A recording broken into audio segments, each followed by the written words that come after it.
खलियान बनाने में, अच्छे कुएं बनाने में हमें खर्च करना चाहिए। इससे न केवल हमारे परिवार को ऑर्गेनिक फूड मिलेगा, आने वाली संतति को ऑर्गेनिक फूड मिलेगा, कई जीवों को लाभ पहुंचता है। क्योंकि अनाज केवल एक दो जीव नहीं खाते।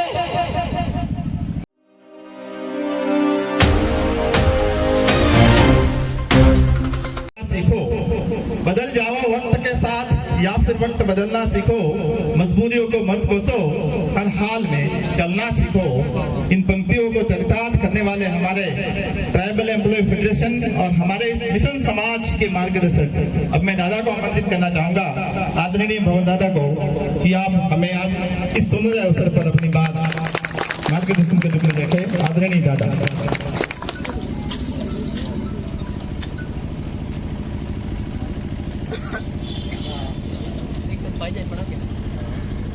जूम कर लेंगे। जय जोहार साथियों,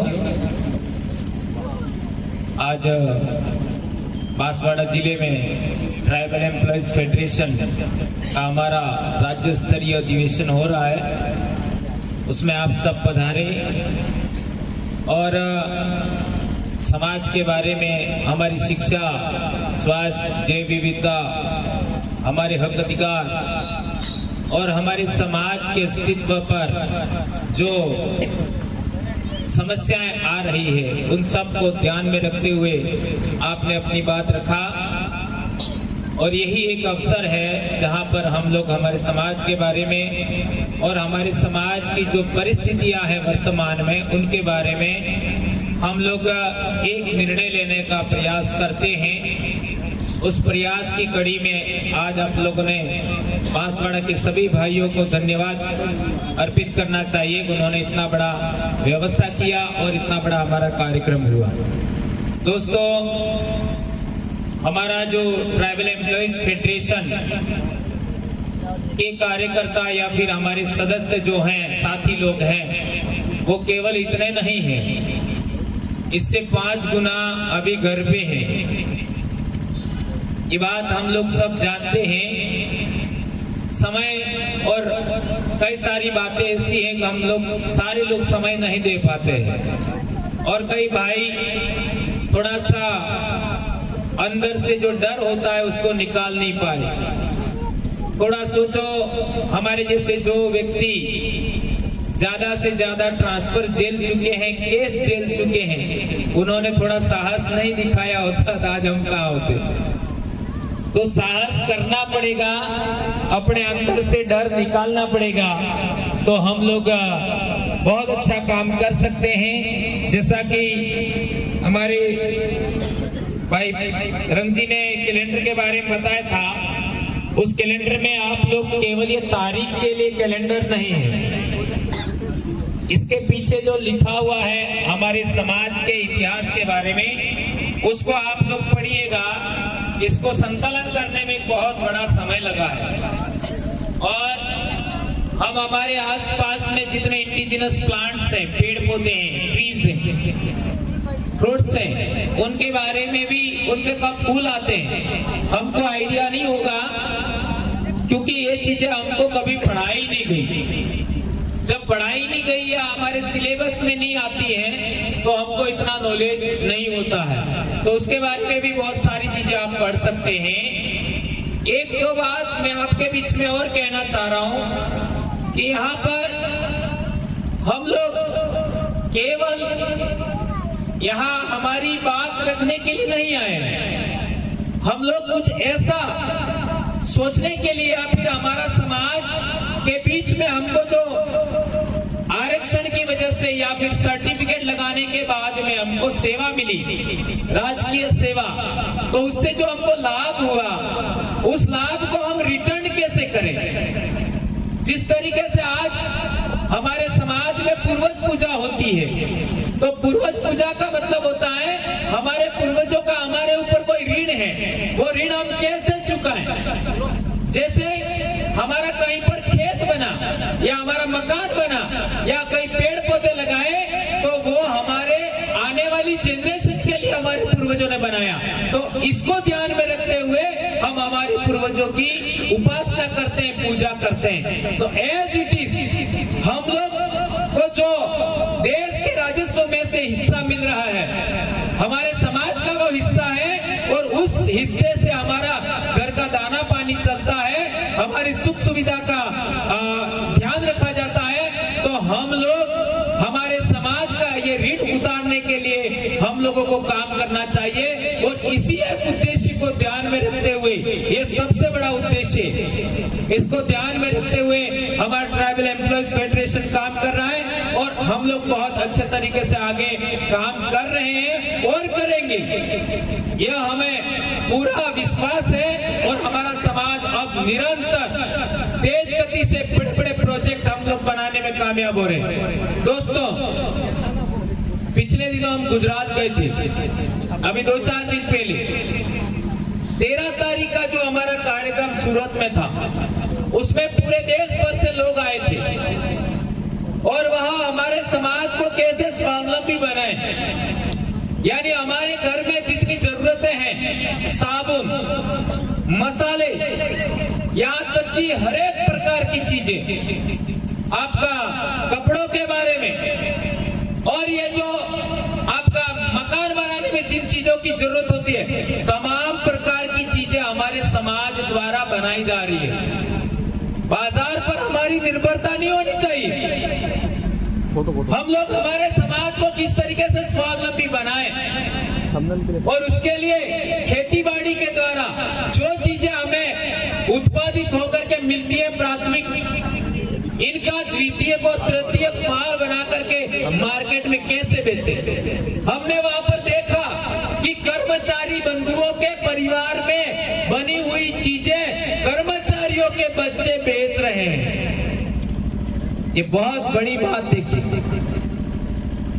आज मैं बहुत पहले एक बार मैंने वडोदरा में बोला था, गुजरात में क्या बोला था कि हम हमारे समाज के लिए तो बाद में काम कर रहे हैं, लेकिन हम हमारे खुद के परिवार के लिए पहले काम कर रहे हैं। तो कई लोगों को ऐसा लगा कि यार आपने ऐसा कैसे बोल दिया। इसको मैं 100 उदाहरण समझाना चाहूंगा। आज आप देख लीजिए, हमारे जो मजदूर वर्ग है, किसान वर्ग है, या जिस परिवार में कोई जॉब पे नहीं लगा, सर्विस में नहीं है, उनके बच्चे तैरना जानते हैं, पेड़ पर चढ़ना जानते हैं, नंगे पैर कम से कम 5 किलोमीटर जरूर दौड़ लेंगे, चाहे कितनी भी गर्मी पड़े वो आराम से खुले में रह लेंगे, कितनी भी सर्दी हो, उनके स्वेटर नहीं हो, आप लोग स्कूल में बच्चों को देखते ही हो, बनियान तक नहीं होता है, वो रह लेंगे। कितनी भी बरसात है, खेत में वो रोप लेंगे खुशी खुशी। थोड़ा सा यही बात हमारे खुद के बच्चों पर आजमा के देख लेंगे, क्या हालात है। आप लोगों को स्वतः एहसास हो जाएगा कि हमने सुविधा दे करके हमारे बच्चों को कमजोर बनाया। हमें हमारे समाज के बच्चों को हमारे समाज के अनुकूल बनाना है। जिस तरीके से हमारे समाज का बच्चा फाइटिंग स्पिरिट रखता है, वही फाइटिंग स्पिरिट हमारे बच्चों की भी होनी चाहिए। हमारे बच्चों को भी तैरना आना चाहिए, हमारे बच्चों को भी पेड़ पर चढ़ने की स्किल होनी चाहिए। हर 15 दिन में एक फल आता है, हर 15 दिन में, और वो फल क्या हम हमारे बच्चों को खिला रहे? हमारे समाज के अंदर कई सारे धन धान्य पैदा होते हैं, हमारे खेतों के अंदर, हमारे एरिया में, क्या हमने वो सारे धन धान्य या सब्जियां भाजियां हमारे बच्चों को खिलाई? यदि नहीं खिलाई है तो हमारा समाज का जिस तरीके से पहले शारीरिक स्वास्थ्य मजबूत होता था, हम लोग देखने में जरूर कमजोर थे, लेकिन हमारा उम्र कितनी हुआ करती थी सोच लीजिए। आज हमारे बच्चे अच्छे दिख सकते हैं, लेकिन उनकी क्षमताएं कितनी हैं ये हमको जांचना होगा। इसलिए मैंने बताया था कि हमारे बच्चे सबसे ज्यादा आने वाले समय में ये बात हमें नोट करनी चाहिए। और इसके लिए जो मैं गुजरात में हम लोग अभी गए थे और हमने देखा, ये जो ग्राउंड है उससे बड़ा ग्राउंड 10 बीघा का ग्राउंड था और वो सारे कर्मचारियों ने पैसा इकट्ठा करके करोड़ों रुपए की संपत्ति इकट्ठा किया है।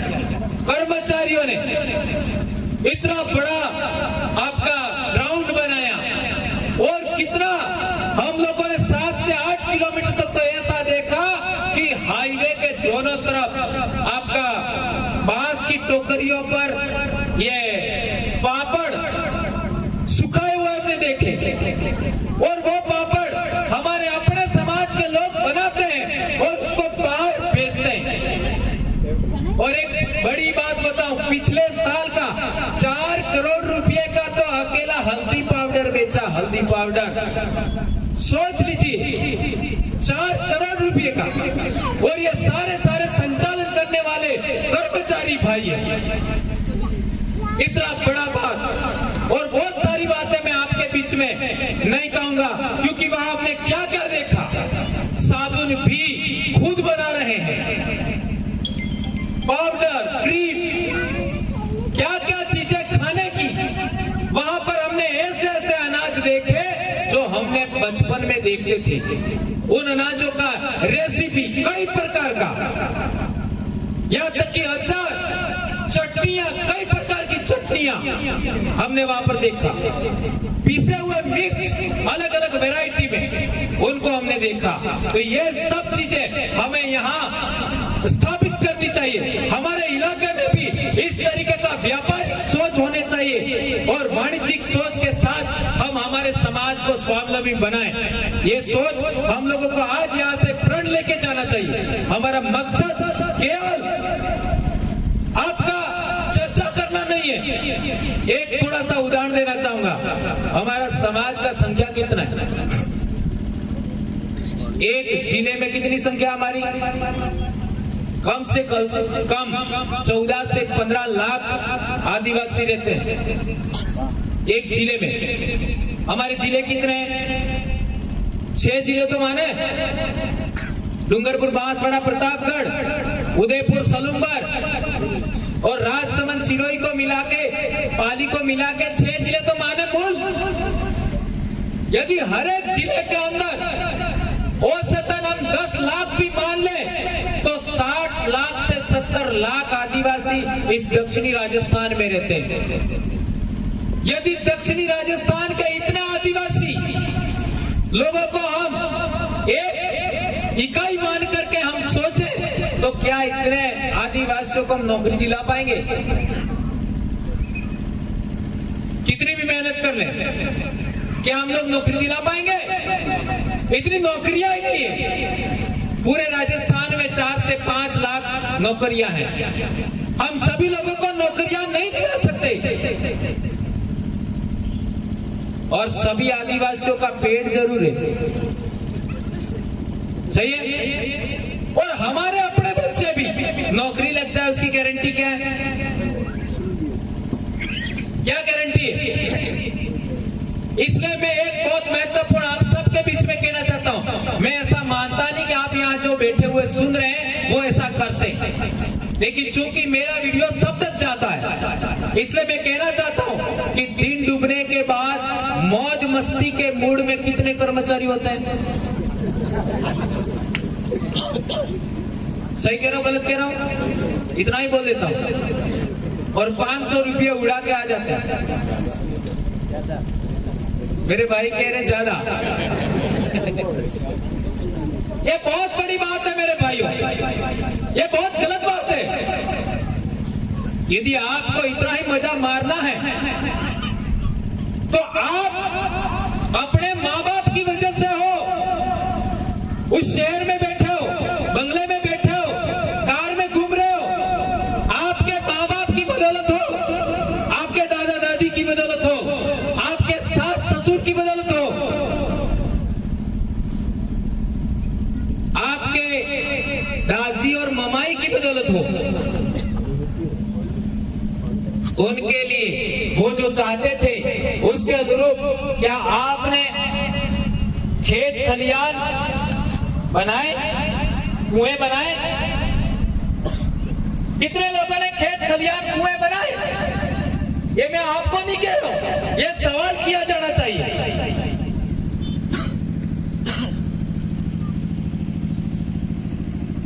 हमारे पैसे का सदुपयोग अच्छी खेती बाड़ी विकसित करने में, अच्छे खेत खलियान बनाने में, अच्छे कुएं बनाने में हमें खर्च करना चाहिए। इससे न केवल हमारे परिवार को ऑर्गेनिक फूड मिलेगा, आने वाली संतति को ऑर्गेनिक फूड मिलेगा, कई जीवों को लाभ पहुंचता है। क्योंकि अनाज केवल एक दो जीव नहीं खाते, कई जीव खा जाते हैं, उनको भी, और आंखों को कितना सुकून मिलेगा। आजकल आप कांटोल के आसपास घूम करके देखिए, कितना खुशी का एहसास होता है। चारों तरफ मक्का ही मक्का है, और आदिवासियों को तो ऐसी जगह स्वर्ग जैसी लगती है। हाँ, बकरों को मरने के बाद वाला स्वर्ग ज्यादा पसंद है, ये अलग बात है। मेरे को तो जिंदा काला माता ना मानवी इस मारा था भगवान ने, और हमारे खेत खलियान है, हमारे पहाड़ है, यही हमारे लिए स्वर्ग है। दोस्तों, जिस तरीके से हमने देखा, अभी बात चल रही थी कि कई लोग डोनेशन देते हैं, ऐसे काम के लिए डोनेशन देते हैं जिसका हमारा कोई संबंध नहीं है। इसलिए मैंने ये बात रखी, और कई भाई शाम के टाइम में कम से कम 500 रुपए ऐसे उड़ा देते हैं, इसलिए मैंने बात रखी। एक और बात, बहुत महत्वपूर्ण बात कह रहा हूं मैं।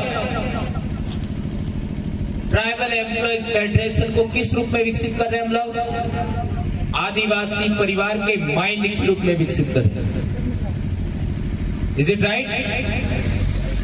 आप सब जानते हैं, आदिवासी परिवार के माइंड के रूप में ट्राइबल एम्प्लॉयज फेडरेशन का डेवलपमेंट किया जा रहा है, निरंतर जारी है।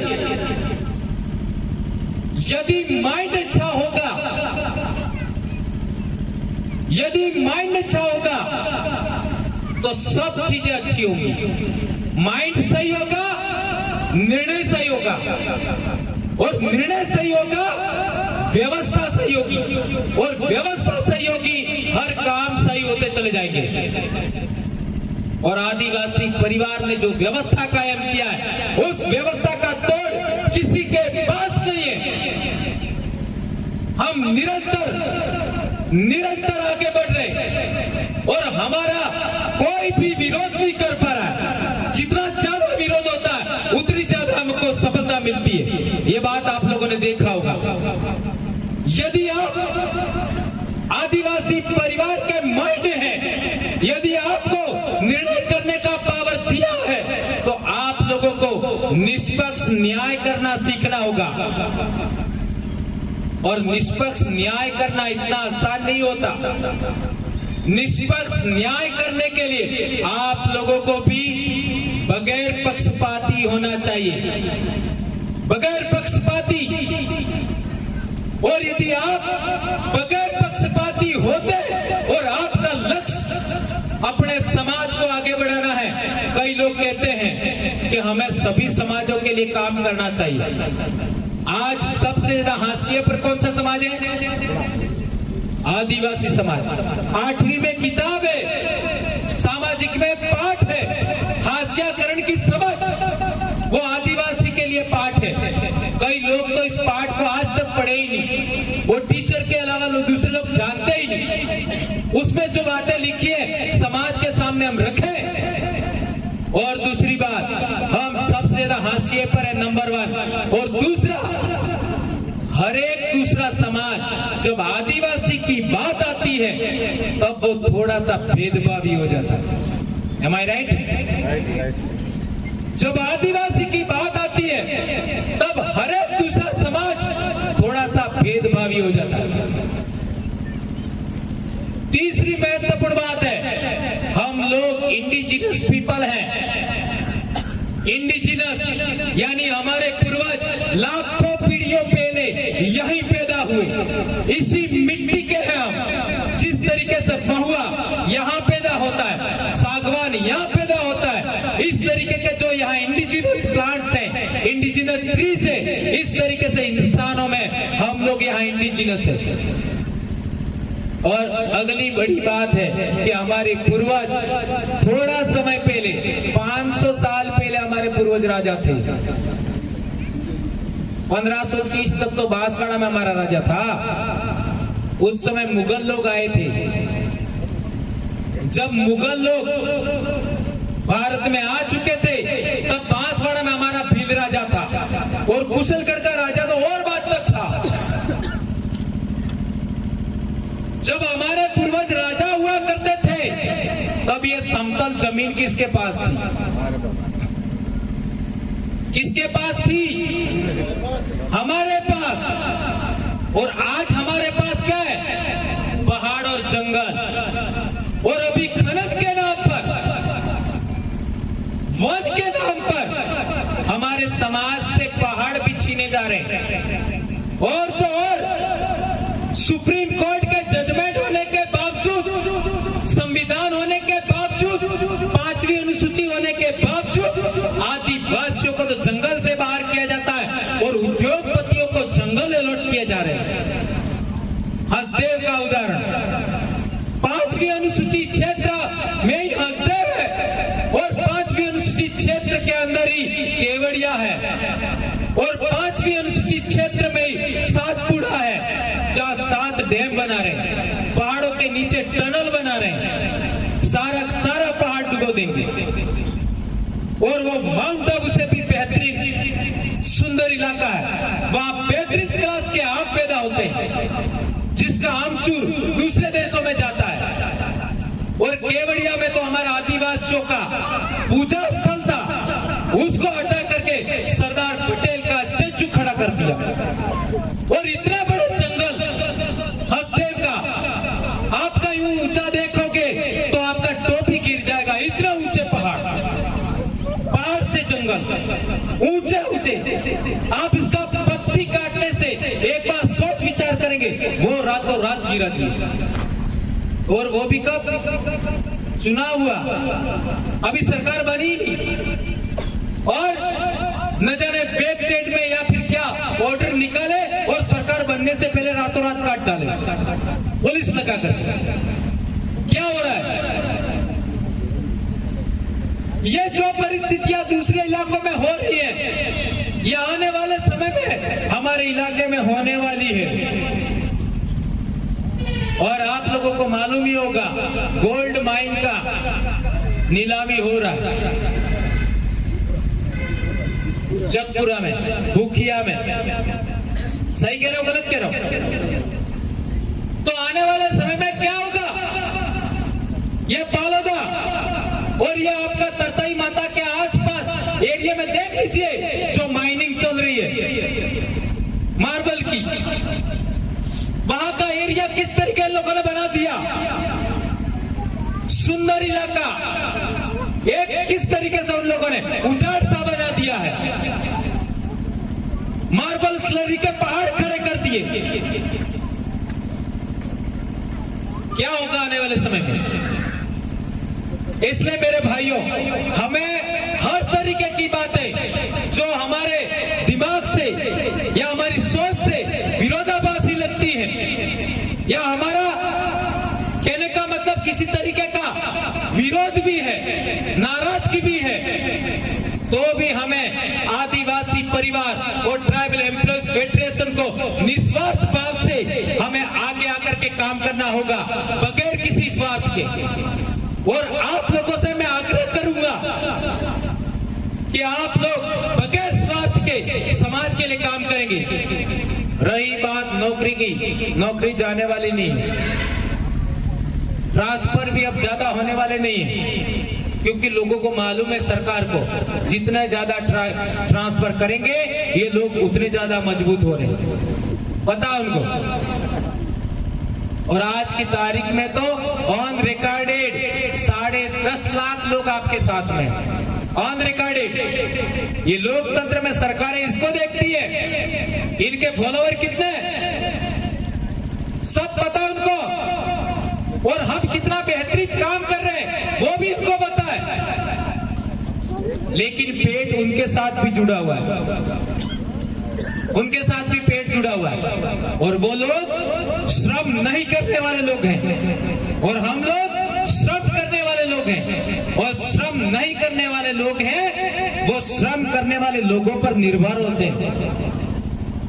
ये बात ध्यान रखनी होगी। जिस तरीके से मांसाहारी जीव शाकाहारी जीवों के बगैर जिंदा नहीं रह सकते, उस तरीके से श्रम करने वाले लोगों के बगैर श्रम नहीं करने वाले लोग जिंदा नहीं रह सकते। इसलिए आप लोगों को देखा होगा आप लोगों ने कि हम खेतों के बगैर नहीं रह सकते, हम जंगल के बगैर नहीं रह सकते, हम पहाड़ के बगैर नहीं रह सकते। वैसे वो लोग दुकान के बगैर नहीं रह सकते, वे लोग उद्योग धंधों के बगैर नहीं रह सकते, और कई ऐसे लोग हैं जो मंदिरों के बगैर नहीं रह सकते क्योंकि उनका रोजगार का मामला है। हम क्यों मरे जा रहे हैं? हम क्यों मरे जा रहे हैं? अरे भैया गारंटी है, और यदि किसी को गिला शिकवा शक है इस बात में कि हम मरने के बाद वापस नहीं आने वाले हैं, तो चर्चा मेरे से एक बार कर लो ना, क्या दिक्कत है? इतना कंफ्यूज रहने की क्या जरूरत है? नहीं आएंगे। किसी को अभी विश्वास है कि आप मरने के बाद वापस आएंगे? और किसी को विश्वास है कि स्वर्ग में जाएंगे? नहीं जाएंगे, और नरक में भी नहीं जाएंगे। न स्वर्ग में जाएंगे, न नरक में जाएंगे, न मरने के बाद वापस आने वाले हैं। लेकिन हमारा पुनर्जन्म हमारे बच्चों के रूप में हो चुका है, और यदि आप जाओगे तो खड्डे में जाओगे, इसकी पूरी गारंटी है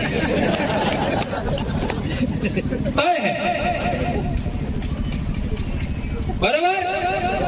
और खड्डे में नहीं जाओगे तो बेड़ेश्वर जरूर जाओगे, और बेड़ेश्वर में जाने के बाद अरब सागर में जाना ही है, वही लास्ट ठिकाना है, क्योंकि माही नदी अरब सागर में ही जाती है। ये सच है। तो हमारे बड़े बड़े बुजुर्ग जो 80 साल के हो गए वो भी पेड़ रोकते थे, उनको मालूम था ये मेरी जिंदगी में ये पेड़ फल नहीं देगा, तो भी रोकते थे। वो खेतों के अंदर पत्थर बीनते थे, बारिश आने से पहले अपनी पहाड़ियों में पत्थर डाल करके वो आपका मजबूत करते थे पहाड़ों। उनको मालूम था वो एक रोटी के धनी थे, इसके बावजूद भी काम करते थे। तो हमको भी आने वाली संतति के लिए काम करना होगा, आने वाली पीढ़ी के लिए काम करना होगा। यदि हम ऐसा करेंगे आप सबके नाम का इतिहास होगा, ये बात ध्यान रखें। और अभी यहाँ जो इतिहास रचा जा रहा है, हम हर एक कार्यक्रम का डॉक्यूमेंटेशन करते हैं, रजिस्टर बनाते हैं, उसमें हस्ताक्षर करते हैं, कौन कौन लोग हमारे साथ आ रहे हैं, कौन कौन नहीं आ रहे। तो यहाँ पर भी एक रजिस्टर घूम रहा है कहीं, इसका हस्ताक्षर किए बगैर मत जाना। कम से कम मेरे पास 20 से 25 रजिस्टर है, आज तक जितने भी कार्यक्रम हुए, कई सारे कार्यक्रमों का। अभी हमारे प्रदेश स्तरीय कार्यक्रमों का अलग से रजिस्टर है, हम रास्ते में आज आते समय भूल गए, क्योंकि मैं 2 दिन से मेरा स्वास्थ्य ठीक नहीं है।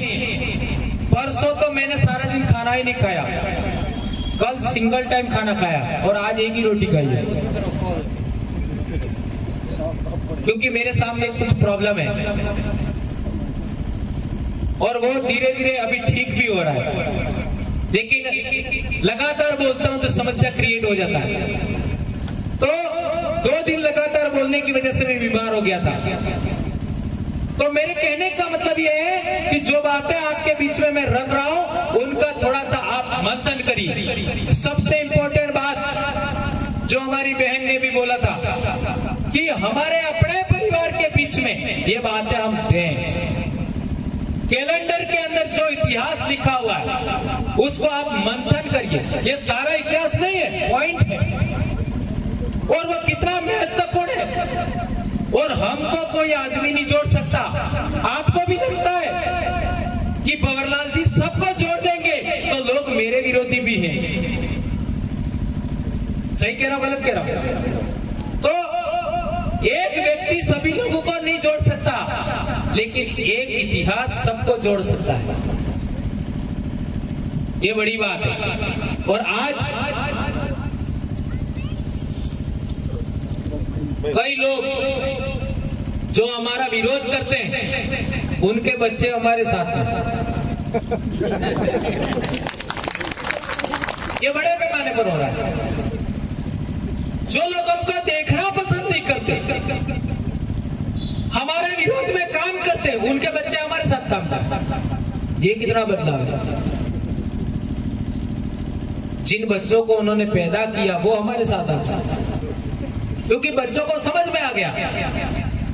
और उनको क्यों समझ में नहीं आ रहा है? उनका रोजी रोटी उनके साथ जुड़ा हुआ है, उनके साथ। इसलिए आप लोगों के बीच में एक इंपॉर्टेंट बात और कहना चाहता हूं मैं, कि हमारी जो गुरु परंपरा है, चूंकि हम शिक्षक साथी ज्यादा है, ये गुरु परंपरा कितने साल पुरानी है? कई लोग हमको ये बताते रहते हैं कि हमारे देश में ऋषि मुनि थे, और कई गुरुकुल हुआ करते थे, कई आश्रम हुआ करते थे।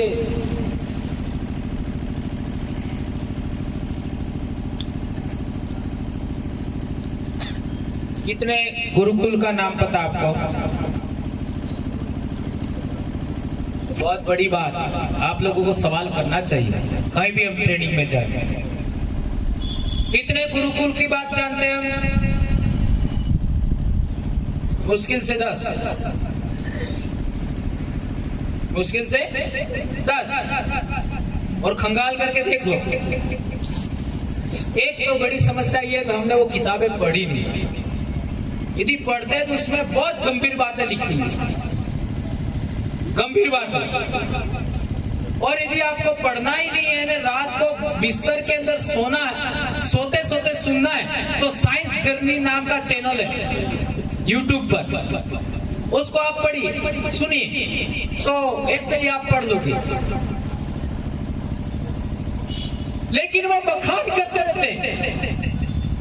क्या बखान करते रहते हैं? हमारे इतने गुरुकुल थे, इतने शिष्य थे, ऐसा था। लेकिन किसी की एक ईंट मिली क्या? एक ईंट मिली किसी गुरुकुल की? सिंधु घाटी सभ्यता की ईंटें मिली, नगर मिले। सिंधु घाटी सभ्यता की ईंटें मिली, नगर मिले, नालियां मिली, रोड मिले, स्नानागार मिले, अन्नागार मिले, ये मालाएं पहने के मड़के मिले, अनाज रखने की कोठियां मिली, सब कुछ मिला। वहां लिपि मिली, लिखावट आज तक पढ़ी नहीं गई, आज तक पढ़ी नहीं गई। तो ये जितनी किताबें लिखी हुई है इसके बाद की होगी ना, क्योंकि सिंधु घाटी सभ्यता की लिपि पढ़ी नहीं गई, तो जो लिखी हुई बात है इसके बाद की होगी। ये उनके समझने के लिए बात नहीं कर रहा हूं, आपके समझने के लिए। एक सवाल और, अब वो लोग बताते हैं ये चीजें लिखी हुई है, ये कितना साल पुरानी है, तो क्या बोलते हैं? क्या बोलते हैं? हजारों साल। हजारों साल पर कितने हजारों साल? 5000 साल। ठीक है, यदि ये बात मान ले कि 5000 साल पहले है, तो सिंधु घाटी सभ्यता कितने साल पुरानी है?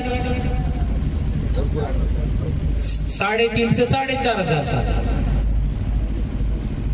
खारिज हो गया अब दावा।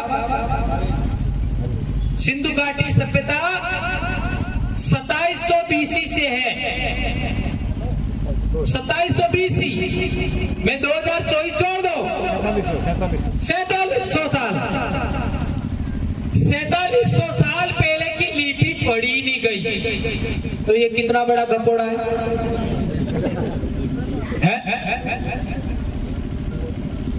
और कई लोग सत्यार्थ प्रकाश को पढ़ोगे, 1,96,00,000 साल पहले वेद लिखे गए, ऐसा लिखा हुआ है सत्यार्थ प्रकाश में।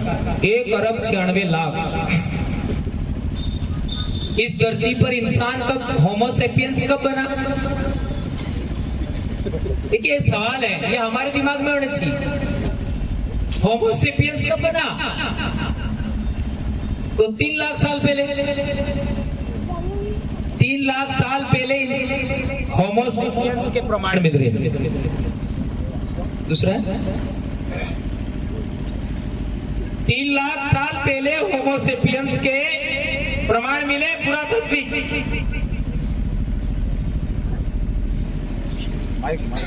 तो वो कितना बड़ा फ्रॉड बात है, कितनी बड़ी फ्रॉड बात है। 1,96,00,000 या लाख, ऐसा मेरे को एग्जैक्टली पता नहीं है, 1,96,00,000 से ऐसा ठोक मारा, और उसी आदमी को हमारे गोविंद गुरु का गुरु बता दिया। कितनी बड़ी बात उन लोगों ने ठोक मारी। तो होमोसेपियंस है, वह 3 लाख साल से ज्यादा का पुरावशेष नहीं मिला। ये बात हमको जानकारी होनी चाहिए। और तो और आपका 10,500 साल पहले, 11,000 मान लो, 11,000 साल पहले तो इस धरती पर हिमयुग था। हिमयुग का मतलब समझते हो? पूरा बर्फ था इस धरती पर, हिमयुग था, बर्फ था। जब बर्फ था तो इतनी सभ्यता कहां थी भाई? इतने इंसान कहां थे? यह सवाल करना होगा। इसका मतलब ये जितनी सभ्यता हम देख रहे हैं 10,000 साल से पुरानी नहीं है, 10,000 साल से पुरानी नहीं है। अरे सबसे पहले जानवर पालने का प्रमाण मिला, खेती बाड़ी करने का प्रमाण मिला। सबसे पुराना वो तो 7,000 BC का है, यानी 9,000 साल पहले मेहरगढ़ में। उससे पुराना कोई अवशेष नहीं है, कोई प्रमाण नहीं है। इसलिए कह रहे हैं आपका 10,000 साल से ज्यादा पुरानी कोई सभ्यता नहीं है मानव इतिहास की। ये बातें हमें मालूम होनी चाहिए। और तो और देश आजाद होने से पहले टाइम में जनसंख्या कितनी थी?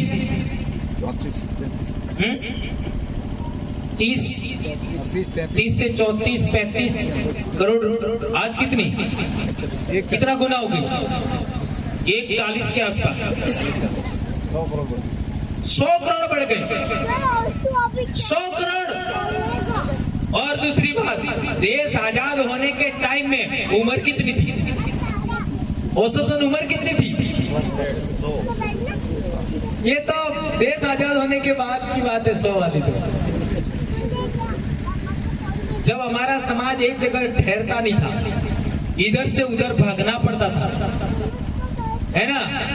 ये भी समझना है कि हमारा समाज एक जगह ठहरा कब, ये भी इतिहास थोड़ा आने वाले समय में बताएंगे।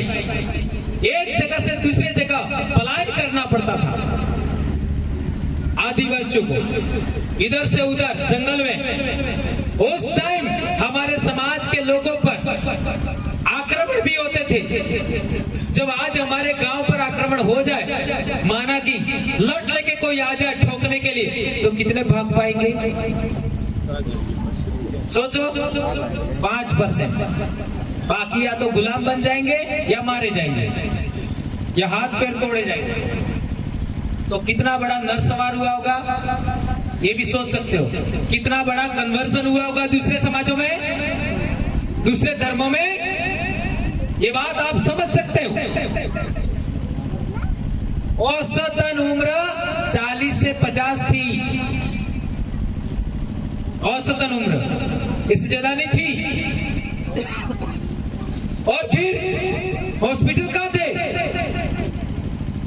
कोई भी बीमारी हुई सीधे, कोई इलाज नहीं था, कोई इलाज नहीं।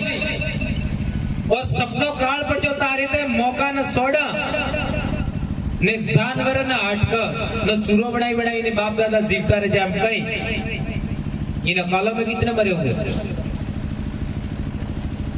डूंगरपुर का इतिहास पढ़ो, इस अकाल के टाइम में कितने % लोग मर गए, उनमें आदिवासी कितने होंगे?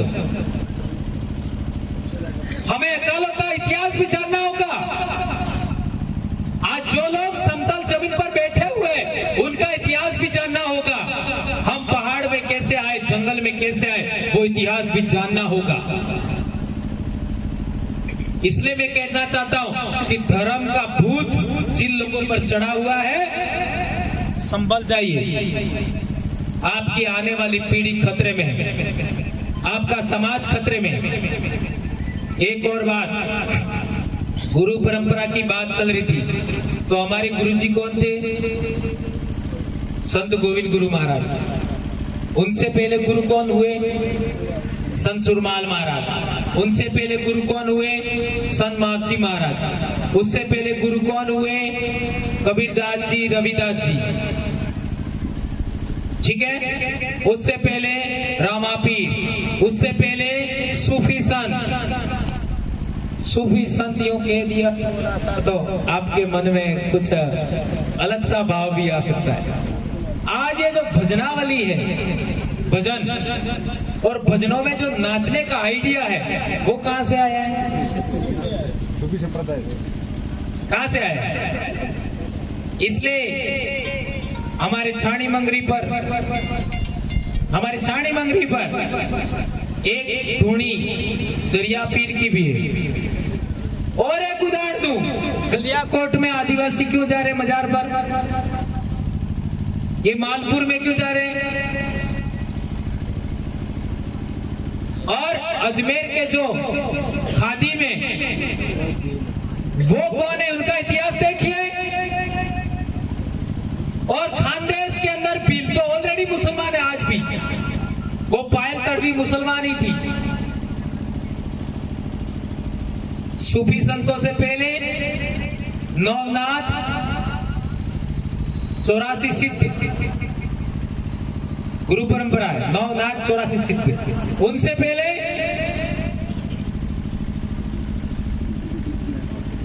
पहले भी परंपरा थी। और उस परंपरा में एक पॉइंट है बहुत महत्वपूर्ण। ये मेरा फोन था ना,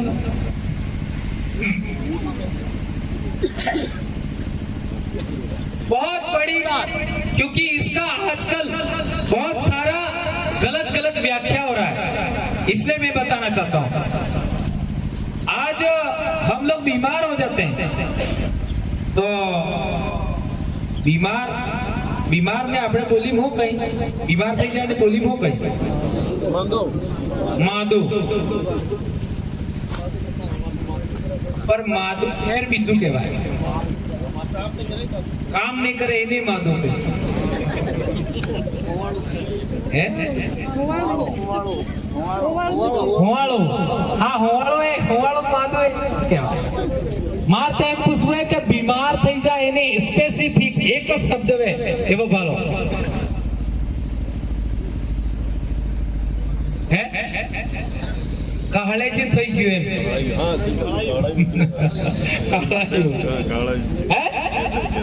है ना? सही बात है। तो हम पढ़े लिखे लोग कितने अज्ञानी हैं ये सिद्ध हो गया। कितना डिस्कनेक्ट हो गए, सही बात है। अब सिमलवाड़ा को हमारे बाप दादे और हम क्या बोलते हैं?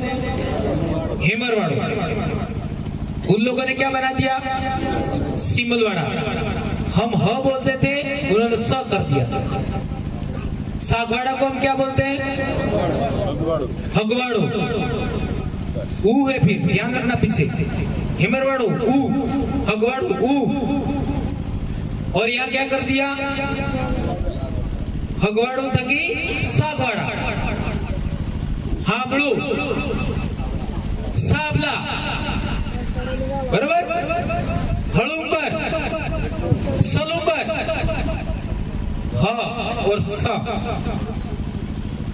ये बात भी समझिए, ये बात बहुत महत्वपूर्ण है।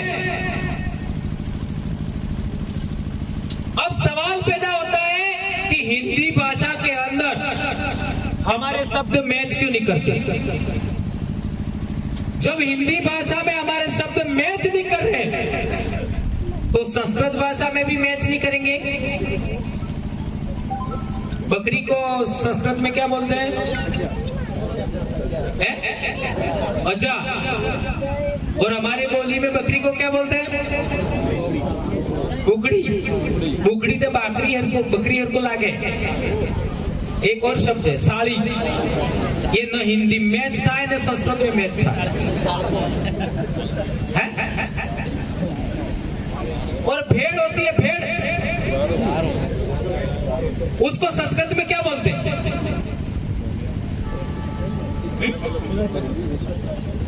संस्कृत में भेड़ को क्या बोलते हैं? मेष। मेष ते पेला घेटलाने कई शायद अभी बोलते हैं, अभी। और अपने बोली वो बोले घेटलो ऊ एणाय वहां, बाकरो रोकड़ो, है ना, वो मैच नहीं करता। हिंदी भाषा के अंदर तुर्की भाषा के भी शब्द है, फारसी भाषा के भी शब्द है, अरबी भाषा के भी शब्द है, संस्कृत भाषा के भी शब्द है, और प्राकृत भाषा के भी शब्द है। अब सवाल पैदा होता है ये प्राकृत भाषा होती क्या है? तो आदिवासियों की बोली के अंदर जो भाषा है वो प्राकृत भाषा है। और प्राकृत भाषा में लिखे हुए हमारे देश में बहुत सारी शिलालेख मिले। प्राकृत भाषा में हमारे देश में विश्वविद्यालय हुआ करते थे। अभी तक 70 के आसपास विश्वविद्यालय मिले, उनके पुरातात्विक अवशेष मिले। और आप सब जानते हो आज से 2500 साल पहले तक्षशिला का भी विश्वविद्यालय था। तक्षशिला का 2500 साल पहले। और नालंदा विश्वविद्यालय तो हमारे देश में दिल्ली सल्तनत की स्थापना के बाद में उसको चलाया।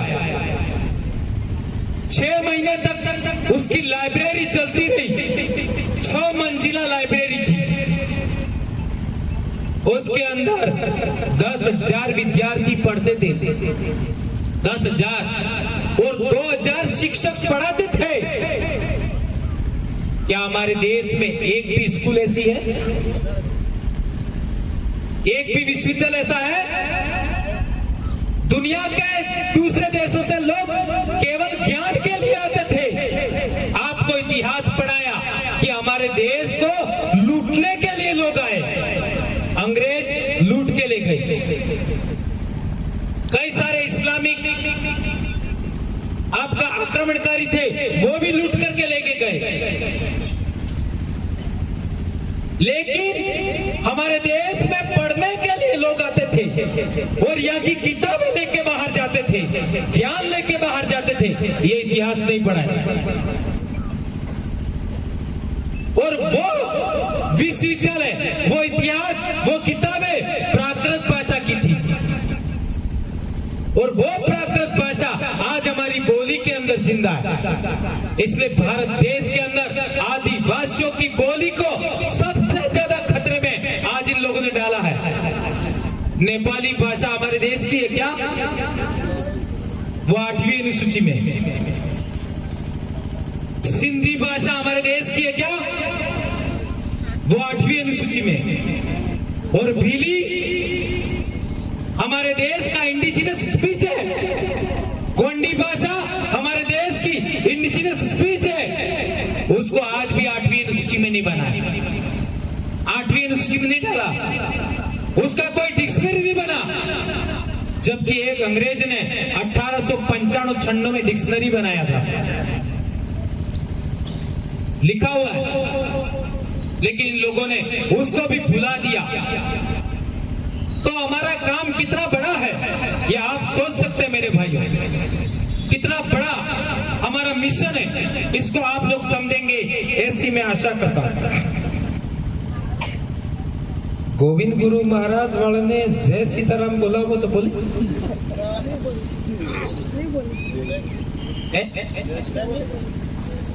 ने संत सुरमाल